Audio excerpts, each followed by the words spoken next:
ఇది కామన్. మీరు విష్ణు పురాణం తీసినా ఇదే, లలితా శాస్త్రం తీసినా ఇదే, శివపురాణం తీసినా ఇదే.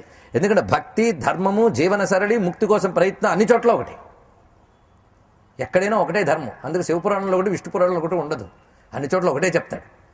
ఎందుకంటే మార్గం ఒక్కటే, దానిలోనే వెళ్ళవలసింది.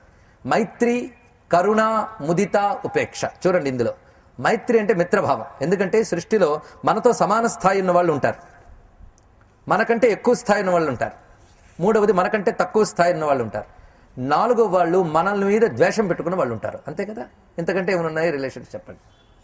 నాలుగే రిలేషన్, 4 రకాలే రిలేషన్స్ అని ఎంత చక్కగా చెప్పారో చూడండి మన వాళ్ళు ఇక్కడ. నీతో సమాన స్థాయి ఉన్న వాళ్ళతో మైత్రీ భావం పెట్టుకో, మొట్టమొదటిది.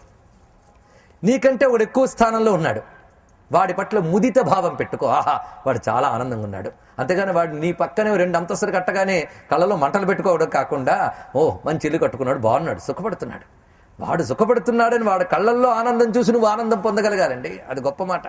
కనుక నీకంటే ఉన్నత స్థితిలో వాడిని చూసి ముదిత, ఆ భావం ఉండాలి. అంతేగాని ఈర్ష్యాసూయ కాదట, ముదిత. మూడవది కరుణ, నీకంటే తక్కువ స్థాయిలో ఉన్న వాళ్ళని చూసి దయ కలిగి ఉండాలి.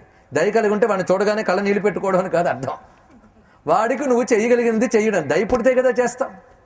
కనుకనే దేయం దీన జనాయచ విత్తం అని శంకర భగవత్పాదులు వారు చెప్పారు కదా మనకి. దీన జనాయచ విత్తం, దేయం ఇవ్వాలి. ఎందువల్ల? కరుణయా. ఇది మూడవది. నిన్ను ద్వేషించే వాళ్ళు ఉన్నారు కదా, మరి వాళ్ళ గురించి ఏమిటి? వాళ్ళ గురించి నిరంతరం చింతన చేస్తుండాలా? కాదు, ఉపేక్ష. వాళ్ళ గురించి అసలు పట్టించుకోక, ఆలోచించుకో. ఈ విధంగా 4 రకాలుగా నీ మనస్సుని సంస్కరింపజేసుకుంటే, ఇవి వాసనలు, ఇవి సంస్కారాలు. ఈ 4 సంస్కారాలు ఎవరికి ఉంటాయో వారికి మాత్రమే భగవంతుడు దొరుకుతాడు, గుర్తుపెట్టుకోండి.